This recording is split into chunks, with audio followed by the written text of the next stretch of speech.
Welcome to On the Couch, a regular catch-up where we discuss the issues facing media, marketing and advertising and hopefully provide some solutions.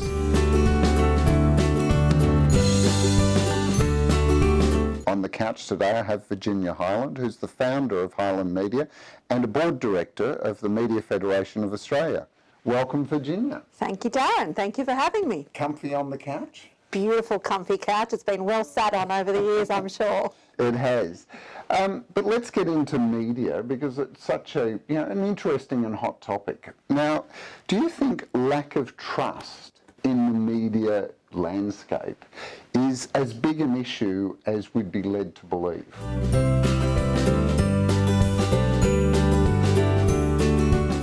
You know, it's an interesting question around whether there is that lack of trust in the media. And it's hard to know what the right answer is until you start digging into clients' businesses and really get to unpack their media plans, how their plans are being bought, the types of information that marketers are actually receiving from agencies. And over the last 6 months, we've been doing a lot of that, unpacking clients' businesses and looking under the hood, so to speak. And unfortunately, during that process, we have found that there is still that lack of transparency, that murkiness that lies beneath, and then we've found that there are significant ways that people are making money that are now still leading to that lack of trust because of that transparency issue. So yes, unfortunately, is the question. Look, the reason is that we hear a lot about media pitches, but they really seem to be just moving the money from one agency to another. And it really doesn't seem to be necessarily driven by building trust or building transparency. In fact, if anything, it still seems to be driven by costs. And it's an interesting area, isn't it? On the surface, moving from one agency to another should be about also value and costs as a combination. And on the surface level, it seems if you can get a lower price from one agency versus another, that you are actually driving your costs down. However, if you don't understand the questions that you should be asking and the ways of looking at what the agency is actually doing with your business, then you actually will find that potentially you're paying more. But you just don't know it because you're not understanding the right questions to ask. Yeah. Well, and part of that is programmatic, isn't it? Because programmatic has come in and a lot of people seem to blame it for the lack of transparency. Do you think that's a fair assessment?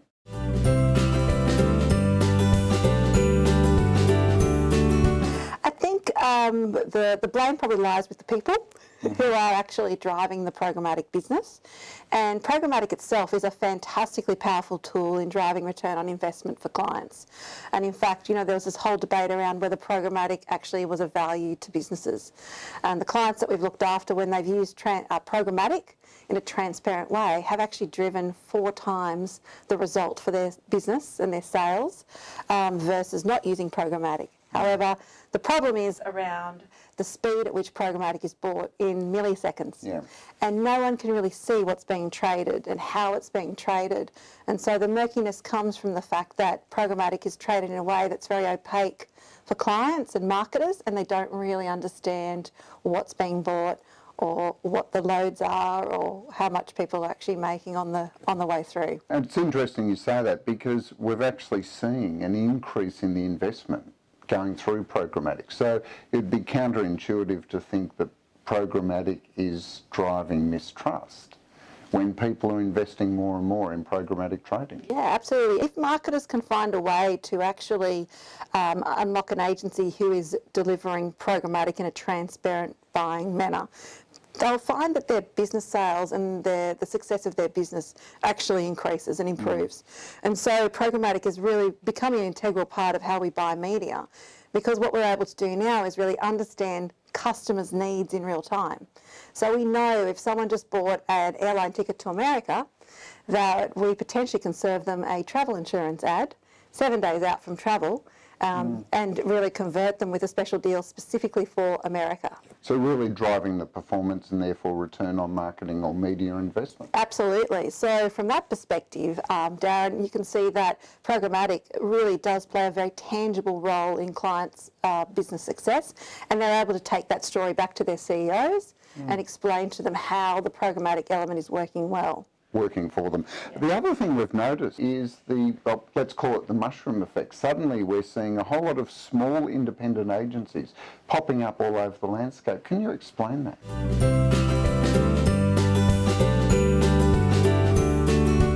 Yeah, it's an interesting trend to see all of these independent agencies popping up. And I think what it's about is the fact that a lot of these senior people used to work for big global agencies. And what they've come to realise that they can add true value to a client's business without being part of the big global machine with all the bells and whistles. With the new technology that we have in market, it means that smaller agencies can act with speed and be very agile in how they buy and drive solutions for clients. And that means that we don't need to have all the big bells and whistles like we used to, that this technology works at any level of scale, and that these new independent agencies are able to access that technology, drive better value for clients without that client having to pay for all of the infrastructure.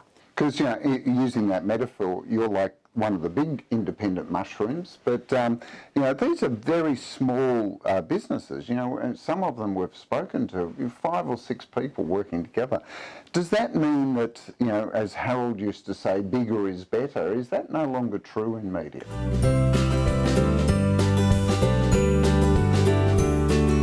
I believe it is no longer true because technology is something that's changed so much from the old days and the way we bought. So now we're doing a lot more buying around biddable media and overlaying data sets and finding the best way to talk to a customer individually.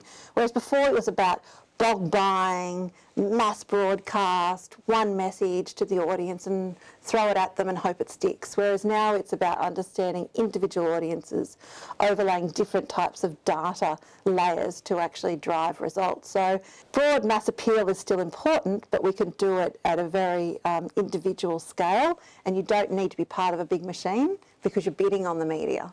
So with all those changes happening, you know, there's programmatic, the technology, the rise of the small independent media agencies, there must be, and we know that there's marketers out there thinking about changing or going to pitch for a media agency. What advice would you have for someone thinking about that? Of course, phoning Hyland Media would be their first point, but what would be beyond that?